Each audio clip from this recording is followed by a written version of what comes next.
बिस्मिल्लाहिर्रहमानिर्रहीम। अस्सलाम वालेकुम फ्रेंड्स। हमारा जो पिछला टॉपिक चल रहा था लेक्चर नंबर 3 में टेक्स्ट फॉर्मेटिंग का, तो अब जौन सा है ये भी लेक्चर 4 जौन सा है ये भी टेक्स्ट फॉर्मेटिंग के ऊपर ही है, ये उसी की एडिशन है। तो मैं पिछले वर्क से थोड़ा सा आपको दिखा के चलता हूँ कि यहाँ पे मैंने उसी तरह से पिछला काम किया हुआ है, ठीक है। तो यहाँ पे वही मैंने काम, एक तरफ ब्राउज़र ओपन किया हुआ है और दूसरी तरफ जो से है सबलाइम में मैंने अपना टेक्स्ट लिखा हुआ है। तो अब उसके अंदर हमने किया था हाईलाइट को डिस्कस किया था, बोल्ड को, इटैलिक को, अंडरलाइन को, हमने ये चीज़ें डिस्कस की थी। अब टेक्स्ट फॉर्मेटिंग में हमारे पास नेक्स्ट जो चीज़ें हैं अब हम उनको डिस्कस करेंगे, ठीक है।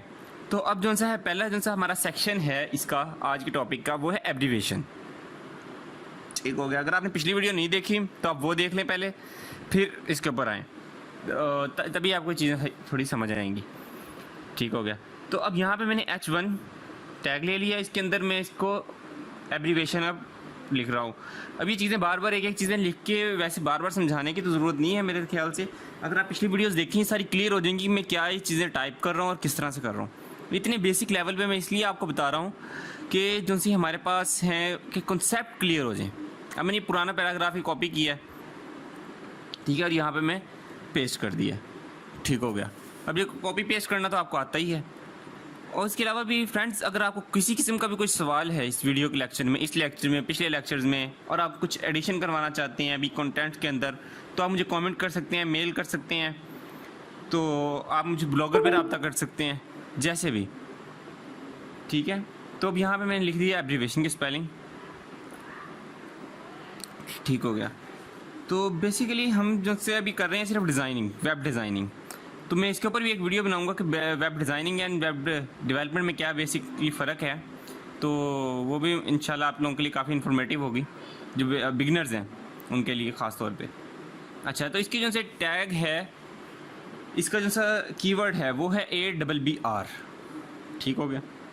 तो ये भी एक पेयर टैग है। पेयर टैग और अनपेयर टैग के बारे में मैंने आपको बताया था अपनी पिछली वीडियो में, इन्फॉर्मेटिव जो सी मैंने इंट्रोडक्शन स्टार्ट किया था इंट्रोडक्टिव वीडियो में, ठीक है। तो अब जो सा है यहाँ पे मैंने कर दिया इसका। अब इसके अंदर आगे एक एट्रीब्यूट, मैंने आपको एक चीज़ बताई थी एलिमेंट्स, और एलिमेंट्स के आगे एट्रीब्यूट। तो अब यहाँ पे जो से इसका है ये मैंने लिखा है एट्रीब्यूट। अच्छा, तो एट्रीब्यूट में आनी चाहिए थी पूरी वैल्यू, यहाँ पे मुझसे थोड़ी सी मिस्टेक हो गई थी, तो यहाँ पे लिख दिया मैंने एब्रीविएशन, और अंदर में इसकी एब्रीविएशन को रिमूव करके ABBR कर देता हूँ। जैसे हमारे पास मुख्तलिफ एब्रीविएशन आजकल तो सब कॉमन सुन रहे हैं, WHO गूगल, ठीक है। इसी तरह और भी किसी तरह के हम एजेंसी एक्रोनम या एब्रीविएशन, उनको हम इस तरह से लिख सकते हैं और उसकी डिटेल आएगी। अभी यहाँ पे मैंने इसके ऊपर किया है, नीचे लिखा हुआ है एब्रीविएशन। हमारे पास गूगल में या किसी भी चीज़ को हम जब ओपन करते हैं इसकी टेक्स्ट के ऊपर, तो उसके ऊपर जब अपना कर्सर लेके जाते हैं तो हमारे पास ऐसी इन्फॉर्मेशन आती है, ठीक है। अब हम अपने दूसरे सेक्शन की तरफ जाते हैं जिसका जो है इंसर्ट का, ठीक है। इसके अंदर हम क्या करते हैं, वैल्यू इंसर्ट। इंसर्ट से मुराद ये नहीं है इनपुट, वो चीज़ नहीं है, वो भी हम करेंगे, वो नेक्स्ट बटन्स के थ्रू हो सकती है। उसके अलावा हमारे पास फॉर्म्स होते हैं उनके थ्रू हो सकती है, टेक्स्ट टाइप हो सकती है, इनपुट उनके ज़रिए। यहाँ पे इंसर्ट से मुराद ये है कि हमने कोई भी टेक्स्ट होता है तो अब उसको हमने इंसर्ट करना है, मतलब कि इंसर्ट किया, न्यू चीज़ ऐड की है। अब एक बंदे को नहीं पता कि हमने इसमें क्या नहीं ऐड किया है, तो हम उसको अंडरलाइन कर देते हैं, ठीक है। उसी तरह का जिस तरह हमने पिछले वीडियो में, अगर आपने नहीं देखा तो अंडरलाइन का टैग जाके देख सकते हैं, तो यू वाला, तो यहाँ पे भी मेंशन है। तो उसी तरह ये इंसर्ट भी सेम उसी तरह ये अंडरलाइन करता है सिर्फ, ठीक है। और आपको वही मैंने फ़र्क बताया कि जैसे कि उसका फ़र्क था बोल्ड का और इटैलिक का, कि स्ट्रॉन्ग और एम्फासाइज, इस तरह ही इसका फ़र्क है कि इंसर्ट और अंडरलाइन। कि सिमेंटिकली पॉइंट ऑफ व्यू से अगर हम इसे देखें तो इसमें फ़र्क आएगा। अब ये देखें यहाँ पे ये इंसर्ट बिल्कुल वैसे ही अंडरलाइन की तरह शो हो रहा है, ठीक है। तो अब इसको अगर back and development point of view से देखें तभी चीज़ें समझ में आती हैं। तो आप प्रैक्टिस करते रहेंगे, चीज़ें देखते रहेंगे। अब यहाँ पे देखें ये बिल्कुल ना अंडरलाइन की तरह, मैं आपको ये बात पे बार बार फोकस कर रहा हूँ, तो इसमें आपने कंफ्यूज नहीं होना कि अंडरलाइन टैग और ये टैग में क्या फ़र्क है। इसके बुनियादी फ़र्क आपको तभी समझ आएंगे जब आप इसकी प्रैक्टिस करेंगे। अगर आपको फिर भी कोई क्वेश्चन आता है तो आप मुझसे क्वेश्चन के थ्रू पूछ सकते हैं, कमेंट करके पूछ सकते हैं, ईमेल करके पूछ सकते हैं। अच्छा, अब मैं आपसे बात करने वाला हूँ डिलीटेड। अच्छा, डिलीटेड से क्या मुराद है? डिलीटेड से मुराद यहाँ पे ये नहीं ली जाएगी कि वो आइटम हमारे पास डिलीट हो गया, टेक्स्ट डिलीट हो गया, नहीं।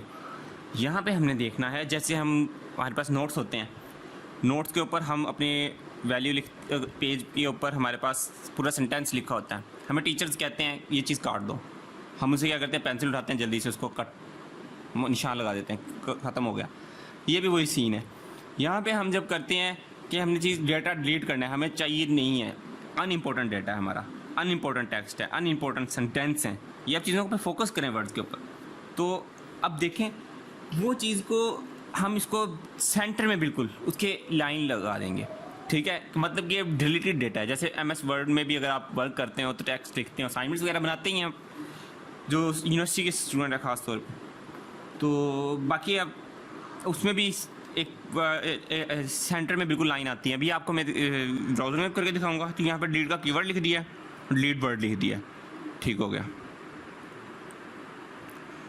Delete text, okay.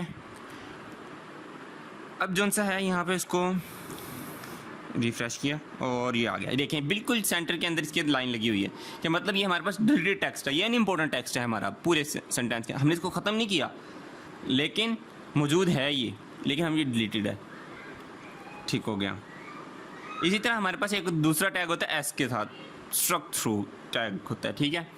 अब उसका मकसद भी बुनियादी तौर पे यही है। सिमेंटिक पॉइंट ऑफ व्यू से अगर हम देखें इनके अंदर चीज़ों के अंदर ना फ़र्क आता है, वैसे डिज़ाइन के अंदर इनका कोई फ़र्क नहीं आएगा। अब यहाँ पे बिल्कुल ये मैंने लिखा है S का टैग, ठीक है। तो अब जो सा है ये अगर आप इसका डिज़ाइनिंग में देखेंगे ना, मैं अभी आपको दिखाता हूँ, ब्राउज़र पे चलते हुए दोनों को सेम ही आएगा, स्ट्रोक थ्रू भी और डिलीटेड टेक्स्ट भी, दोनों के दरमियान में सेंटर उसी तरह से लाइन नज़र आएगी। देखें यहाँ पे बिल्कुल इसके भी वही लाइन है, इसके भी वही लाइन है, कोई फ़र्क नहीं है।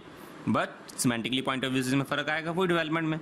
अगर आप हमारे साथ जुड़े रहेंगे तो अब इंशाल्लाह आपको उसके बारे में मुकम्मल डिटेल से बताया जाएगा,